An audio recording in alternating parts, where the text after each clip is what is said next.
ಏಡುಕೊಂಡಲವಾಡ ವೆಂಕಟರಮಣ ಗೋವಿಂದ. ಎಲ್ಲರಿಗೂ ನಮಸ್ಕಾರ. ಎಲ್ಲರೂ ಹೇಗಿದ್ದಾರೆ? ಎಲ್ಲರೂ ಚೆನ್ನಾಗಿದ್ದಾರೆ ಅಂತ ಅನ್ಕೊಂಡಿದ್ದೀನಿ. ನನ್ನ ಮತ್ತೊಂದು ವಿಡಿಯೋಗೆ ನಿಮಗೆ ಎಲ್ಲರಿಗೂ ಸ್ವಾಗತ. ನಾವಿವತ್ತು ತಿರುಪತಿ ಹೋಗೋಣ ಅಂತ ಹೊರಟಿದ್ದೀವಿ.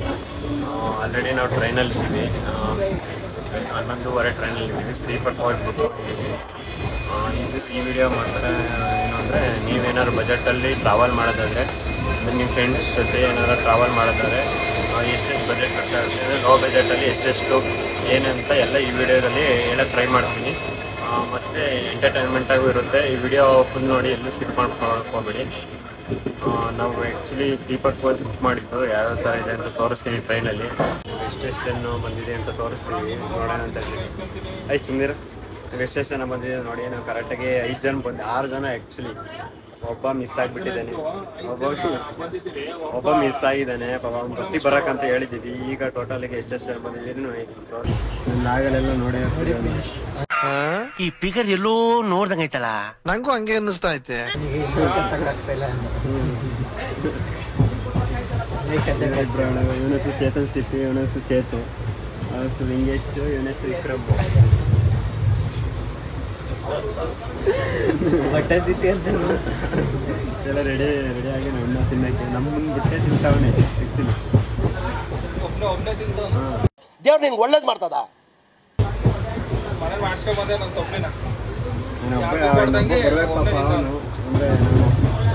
ಅವನೊಂದು ಹೊಟ್ಟೆ ಅವನೊಂದು ನೋಡ್ಕೊಂತ ಮೇಲೆ ಹೊಡಿತಾವ. ನೀನು ಮಿಕ್ಕಂಡಿರಪ್ಪ ನೀನು. ನಮಗೆ ಹೇಳಿದ್ರೆ ನಾವು ಬಸ್ಸಿಗೆ ಬರಕ್ಕೆ ಹೇಳಿದ್ವಿ ಪಾಪ. ಅವನ ಬರ್ತಾನೆ ಬಸ್ಸಿಗೆ ಬರೋ ನಂತರ ನೋಡೆ ತಡಿಲ ಕೇಳ್ತೀನಿ. ಟ್ರೈನಲ್ಲಿ ನೋಡಿ ಸ್ಲೀಪರ್ ಕೋಚ್ ಯಾವ ಥರ ಇರುತ್ತೆ ಬುಕ್ ಮಾಡಿದ್ದು ನಾವು. ಇದೊಂದು ಮೇಲೆ ಮಲ್ಕೋಬೋದು ಆರಾಮಾಗಿ. ಈ ಕಡೆ ಇದು ಮಾಮೂಲಿ ನಾನು ತಾನಂದಿರೋದು. ನೀವು ತಿರುಪತಿಗೆ ಹೋಗ್ತೀನಿ ಅಂದರೆ ನಮ್ಮ ಕರ್ನಾಟಕದಲ್ಲಿ ಬೇರೆ ಬೇರೆ ಕಡೆಯಿಂದ ಬಸ್ ವ್ಯವಸ್ಥೆ ಹಾಗೂ ಟ್ರೈನ್ ವ್ಯವಸ್ಥೆ ಇರುತ್ತೆ. ನಾವೀಗ ಬೆಂಗಳೂರಿಂದ ಹೊರಟಿದ್ದೀವಿ.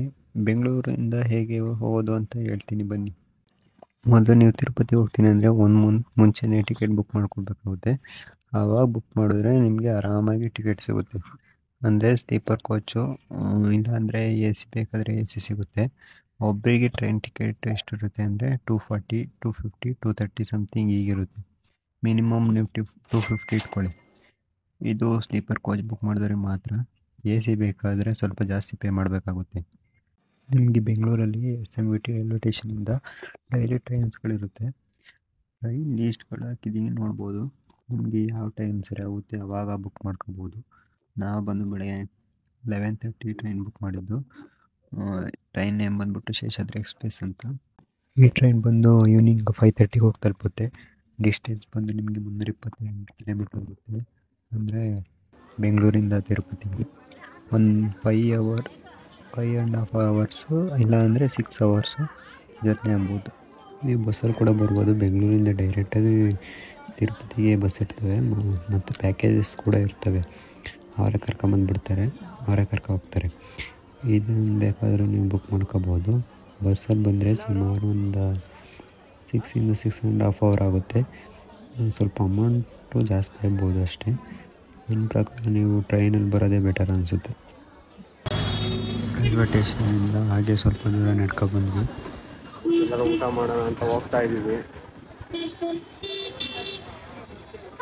ಇಲ್ಲಿ ಕರ್ಕೊಳ್ತಾ ಗೊತ್ತಾಗ್ತಿಲ್ಲ.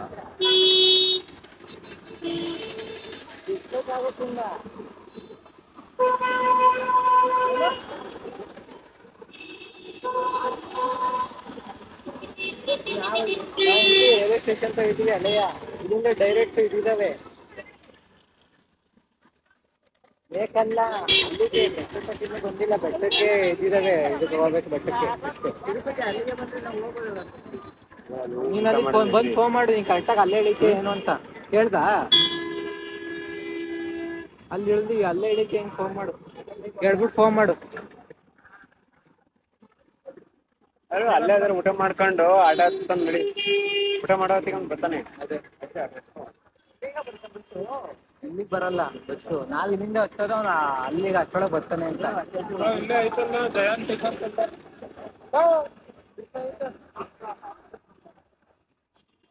ಅಲ್ಲಿಗೆ ನೋಡು ಇಲ್ಲ ನಡಿ ಬಾ. ಆ್ಯಕ್ಚುಲಿ ಏನಂದರೆ ನಮ್ಮ ಫ್ರೆಂಡ್ ಒಬ್ಬ ಟ್ರೈನ್ ಮಿಸ್ ಮಾಡ್ಕೊಂಡಿದ್ದ. ಅವನು ಅದಕ್ಕೆ ಬಸ್ಸಲ್ಲಿ ಬರ್ತಿದ್ದ. ನಾವು ಅವನಿಗೋಸ್ಕರ ವೇಟ್ ಮಾಡ್ತಾ ಇದ್ದು.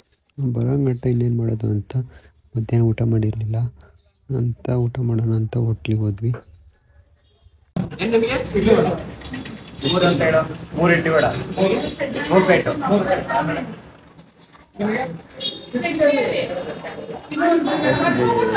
ಊಟ ಮಾಡೋಣ ಅಂತ ಬಂದಿದ್ದೀವಿ. ಬೆಳಗಿಂದ ಸ್ನ್ಯಾಕ್ಸ್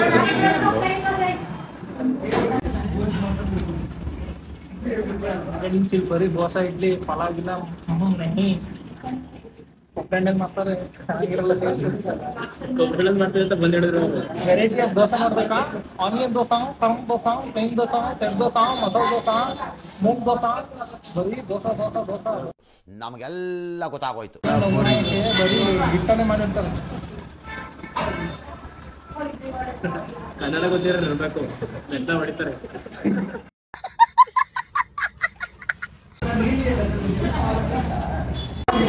ಇಡ್ಲಿ ಕೊಟ್ಟಾರೆ, ಟೇಸ್ಟ್ ಮಾಡಬೇಕು. ಇಡ್ಲಿ ವಡೆ ಯಾವ ಥರ ಐತೆ ಅಂತ ಗೊತ್ತಿಲ್ಲ ಸರ್. ಇದು ಟೇಸ್ಟ್ ಮಾಡಿ ನೋಡೋಣ.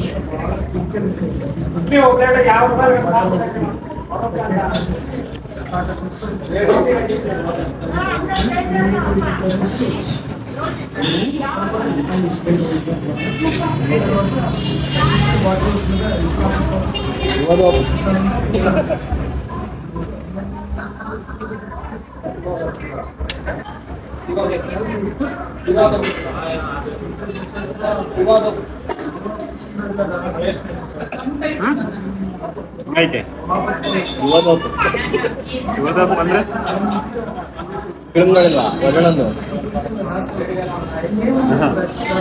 ನೋಡಿ ಗಾಯ್ಸ್, ನೀವು ಯುವಾದೋಪ್ ನೋಡಿದ್ರೆ ಫಿಲಮ ನಮ್ಮ ಸಾಧು ಕೋಕಲೆ ಮಾಡ್ರೆ ಯುವಾದೋಪ್ ಹೇಳ್ತಾನಲ್ಲ, ಅದು ನೋಡಿದ್ರೆ ನೀವು ಬಂದು ಟೇಸ್ಟ್ ನೋಡ್ದಂಗೆ ಆಗುತ್ತೆ. ನೆನ್ಪಿಟ್ಕೊಡಿ. ಅದ್ಯಾವ್ದಣ್ಣ ಅದು ಯುವ ದೋಪು? ಎಲ್ಲವನ್ನ ಅದನ್ನೇ ಕೇಳ್ತವನೆ. ನೀನ್ ನೋಡಿದ್ರೆ ಇನ್ನೂ ರೆಡಿನೇ ಮಾಡಿಲ್ಲ. ಕಣ್ಣು ಮುಚ್ಚಿ ಕಣ್ ಬಿಡೋದ್ರೊಳಗೆ ರೆಡಿ ಮಾಡ್ಬಿಡ್ತೀನಿ ನೋಡು.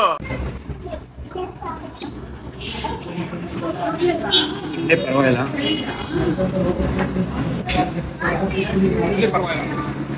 ಸಾಂಬಾರು ಒಂದು ಸ್ವಲ್ಪ ಇದಾಗಿದೆ. ಚಟ್ನಿ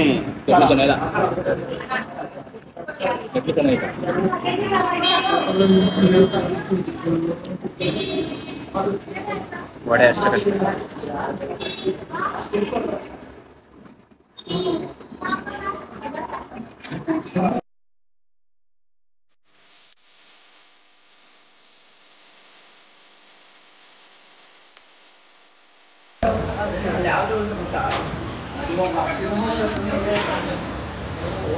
ದೇವಸ್ಥಾನ ಹೋಗೋಣ ಅಂತ ಹೋಗಿದ್ದೀವಿ. ಫ್ರೆಂಡ್ ಬರ್ತಾನೆ ಕಾಯ್ತಾ ಇದ್ವಿ. ಫ್ರೆಂಡ್ ಬರ್ತೀನಿ, ಅವನಿಗೆ ಬೇರೆ ಕಾಯ್ಬೇಕು. ತಿರುಪತಿಯಿಂದ ತಿರುಮಲಕ್ಕೆ ಬಸ್ಗಳು ಇರ್ತವೆ ಮತ್ತು ಜೀಪ್ಗಳು ಇರ್ತವೆ. ಬಸ್ಸಲ್ಲಾದರೆ ನಿಮಗೆ ಒಂದು 90 ರೂಪೀಸ್ ಚಾರ್ಜ್ ಮಾಡ್ತಾರೆ. ಜೀಪಲ್ಲಾದರೆ ಒಂದು 100 ರೂಪೀಸ್ ಚಾರ್ಜ್ ಮಾಡ್ತಾರೆ. ನೀವೇನಾದರೂ ತಿರುಮಲ ಬೆಟ್ಟ ಹತ್ಕೊಂಡು ಹೋಗ್ತೀನಿ ಅಂದರೆ ನೀವು ಅಲಿಪಿರಿಗೆ ಹೋಗಬೇಕು. ಇದು ತಿರುಮಲಕ್ಕೆ ಹೋಗುವಾಗ ರೋಡಲ್ಲೇ ಸಿಗುತ್ತೆ ನಿಮಗೆ. ಅಲಿಪಿರಿಗೆ 30 ರೂಪೀಸ್ ಚಾರ್ಜ್ ಮಾಡ್ತಾರೆ. ನಾವು ಜೀಪ್ ಮಾಡಿಕೊಂಡು ಜೀಪಲ್ಲಿ ಹೋದ್ವಿ. ಟ್ರೈನ್ ಮಿಸ್ ಮಾಡ್ಕೊಂಡಿದ್ದ ನಮ್ಮ ಫ್ರೆಂಡು ತಿರುಪತಿ ಬಸ್ ಸ್ಟ್ಯಾಂಡಲ್ಲಿದ್ದ. ಅವನು ಜೀಪಲ್ಲಿ ಹತ್ತಿಸ್ಕೊಂಡ್ವಿ. ಬಂದಿದ್ದೇವರು ಹಣ ಬಂದ ಹಣ ಬಂದ ಹಣ ಬಂದ. ಹಿಂಗೆ 65 ಬೇಡ ಬಾ.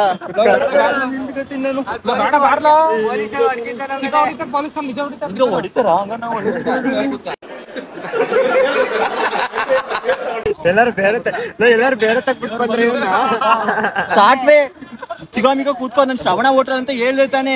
ಅಲ್ಲೋಡಲ್ಲಿ ಫ್ಲಾಗ್ ನ ನೀನು ಶ್ರೀ ಮಾರುತಿ ಹಾಸ್ಪಿಟಲ್ ಅಂತ. ಏನ್ ನಮ್ಮ ಅಪ್ಪನ ಮನೆ ಇದು? ತೋರಿಸ್ತೀವಿ ವಿಡಿಯೋ ಕಾಲ್ ಮಾಡಿದಾಗ. ಏನು ಮಾಡಲಿ ನಾನು ಏನು ಹೇಳಲಿ? ನನಗೆ ಶಾಟ ಎಷ್ಟೊತ್ತಿಗೆ ಹೋಯ್ತೀನಿ ಅನ್ಸ್ಬಿಡೈತೆ. ಏನ ಕ್ಲಾಪ್ಸ್ ನೋಡ್ರಿ. ನಿಮ್ಮ ಅವ್ವನ್ ಸುಮ್ಮಕ ನೀವು ಜಾಸ್ತಿ ಮಾತಾಡ್ಬೇಡ ಸುಳ್ಳನ್ನ. ನೀನ್ ನಮ್ಮ ನೋವನ್ನ ನಿಮ್ಗೆ, ನಮ್ಮ ನೋವು ಅರ್ಥ ಆಯ್ತದ ನಿಮ್ಗೆ? ಮಾಡ್ಕೊಂಡಿದ್ದು. ಹೌದು, ಹಾಸ್ಟೆಲ್ ಉಳ್ಕೊಂಡಿದ್ರೆ ಕರೆಕ್ಟಾಗಿ ಬರ್ರಿ ಅಪ್ಪ. ದುಡ್ಡ ಕೊಟ್ಟಿದ್ರೆ ಎಸಿ ಕೊಚ್ಚಿ ಬರುವ ಎಸಿ ಕೊಚ್ಚಿಗ ನಿನ್ ದುಡ್ಡು ಕೊಟ್ಟಿದ್ರೆ ಆಫ್ ಮಾಡ ಹೋಗ್ಲಿ ಕ್ಯಾಮ್ರಾ. ನನ್ ಮಾನ ಮರ್ಯಾದೆ ಕಲಿಬೇಡ.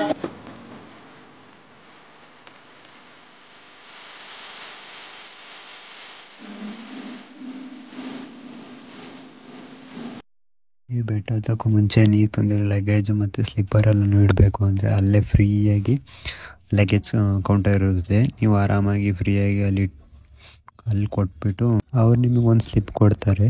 ನೀವು ಲಗೇಜನ್ನು ನೀವು ಬೆಟ್ಟ ಹೊತ್ತಿಗೆ ಬೆಟ್ಟದ ಮೇಲೆ ಕಳಿಸಿರ್ತಾರೆ. ನಿಮಗೆ ಕೆಳಗಡೆ ಒಂದು ಕೊಟ್ಟಿರ್ತಾರಲ್ಲ ಸ್ಲಿಪ್ಪ, ಅದನ್ನು ನೀವು ಅಲ್ಲಿ ಹೋಗಿ ಕೊಟ್ಬಿಟ್ಟು ನಿಮ್ಮ ಲಗೇಜನ್ನು ನೀವು ಕಲೆಕ್ಟ್ ಮಾಡ್ಕೋಬೋದು. ಅದು ಎಲ್ಲಿ ಅಂತ ಮುಂದೆ ಹೇಳ್ತೀನಿ. ಫ್ರೀ ಲಗೇಜ್ ಕೌಂಟರ್ ವ್ಯವಸ್ಥೆನ ದೇವಸ್ಥಾನ ಕಡೆಯಿಂದಲೇ ಮಾಡಿರ್ತಾರೆ ನಿಮಗೆ. ವ್ಯಾಲ್ಯೂಯಬಲ್ ಐಟಮ್ ಇಲ್ಲ, ಕಾಸ್ಟ್ಲಿ ಐಟಮ್ ಯಾರು ಇಟ್ಟಂಗಿಲ್ಲ.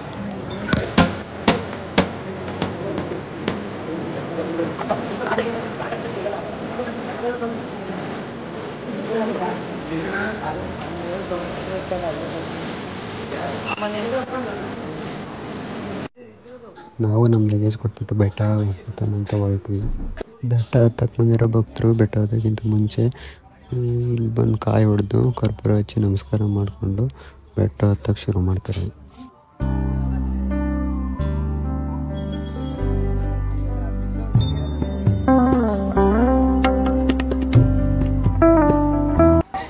ನೋಡಿ ಫ್ರೆಂಡ್ಸ್, ಬರೋಕ್ಕೆ ದರ್ಶನ ಮಾಡ್ತೀವಿ. 5 ಗಂಟೆ ಬರುತ್ತೆ.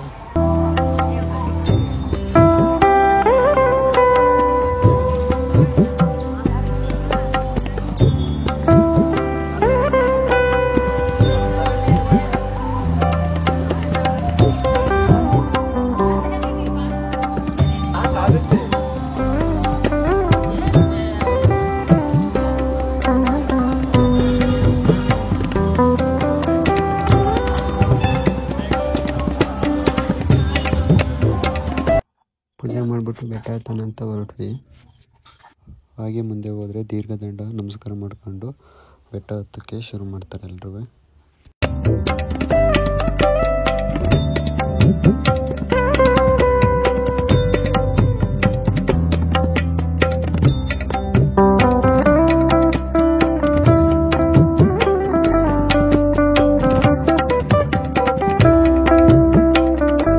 ಹಾಗೆ ಮುಂದೆ ಹೋದಂಗೆ ಎಡಭಾಗಕ್ಕೆ ಒಂದು ಗೋಶಾಲೆ ಸಿಗುತ್ತೆ. ಅಲ್ಲಿ ಏನು ವಿಶೇಷ ಅಂದರೆ ಒಂದು ಶ್ರೀಕೃಷ್ಣಂದು ವಿಗ್ರಹ ಇರುತ್ತೆ. ಅದ್ರ ಸುತ್ತಮುತ್ತ ಬಂದುಬಿಟ್ಟು ಗೋವುಗಳಿರ್ತವೆ, ಬೇರೆ ಬೇರೆ ಥರದ ಗೋವುಗಳು ಅದ್ರ ಸುತ್ತ ಇರ್ತವೆ. ಆ ವಿಡಿಯೋ ಮಾಡಬಾರ್ದು ಅಂತ ಕೇಳ್ತಾರೆ, ಆದರೂ ನಾವು ವಿಡಿಯೋ ಮಾಡಿದ್ದೀವಿ. ನೋಡಿ ಯಾವ ಥರ ಇರ್ತವೆ ಅಂತ.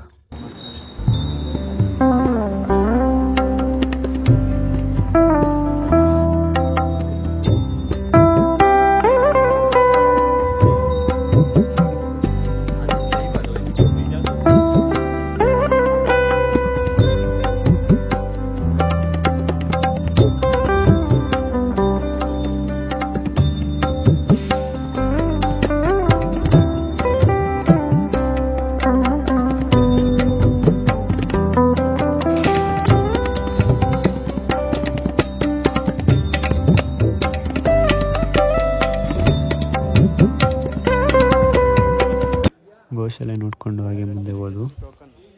ನಾವು ಹೋಗಿದ್ದು ರಾತ್ರಿ 7:30 ಆಗಿತ್ತು. ಅದರಿಂದ ಜಾಸ್ತಿ ಜನಗಳು ಇರಲಿಲ್ಲ. ಸ್ವಲ್ಪ ಜನಗಳು ಬರೋವರೆಗೂ ವೆಯ್ಟ್ ಮಾಡಿ ಅಂತ ಅಲ್ಲಿ ಡ್ಯೂಟಿಲಿದ್ದ ಪೊಲೀಸರು ಹೇಳಿದರು. ಏಕೆ ಅಂದರೆ ಮುಂದೆ ಫಾರೆಸ್ಟ್ ಮಧ್ಯೆ ಇರೋದ್ರಿಂದ ಪ್ರಾಣಿಗಳಿರ್ತವೆ, ಇಲ್ಲಾಂದರೆ ಏನಾದರೂ ಅಟ್ಯಾಕ್ ಮಾಡ್ತವೆ ಅಂತ ಕಡಿಮೆ ಜನಗಳನ್ನ ಕಳಿಸಲ್ಲ ಅವರು. ಸ್ವಲ್ಪ ಜನಗಳು ಬರೋವರೆಗೂ ನಾವು ವೆಯ್ಟ್ ಮಾಡಿಬಿಟ್ಟು ಆಮೇಲೆ ಬೆಟ್ಟ ಹತ್ತಬೇಕು. ನಾವು ಅಲ್ಲೇ ಸೈಡಲ್ಲಿ ಕೂತ್ಕೊಂಡು ಸ್ವಲ್ಪ ಜನ ಬರೋವರೆಗೂ ಕಾಯ್ತಿದ್ದು. ಮತ್ತು ಇನ್ನೊಂದೇನು ಅಂದರೆ ಇಲ್ಲಿ 12 ವರ್ಷದ ಕೆಳಗಡೆ ಇರುವ ಮಕ್ಕಳನ್ನು ಬಿಡಲ್ಲ ಬೆಟ್ಟ ಹತ್ತೋದಕ್ಕೆ. ವಿಡಿಯೋ ಇಷ್ಟ ಆದರೆ ಲೈಕ್ ಮಾಡಿ, ಶೇರ್ ಮಾಡಿ, ಹಾಗೆ ಸಬ್ಸ್ಕ್ರೈಬ್ ಮಾಡ್ಕೊಳ್ಳಿ. ಮುಂದೆ ಹೇಗಿತ್ತು ಮತ್ತು ಹೇಗೆ ಹೋದ್ವಿ ಅಂತ ಪಾರ್ಟ್ 2 ವಿಡಿಯೋದಲ್ಲಿ ತಿಳಿಸ್ತೀನಿ.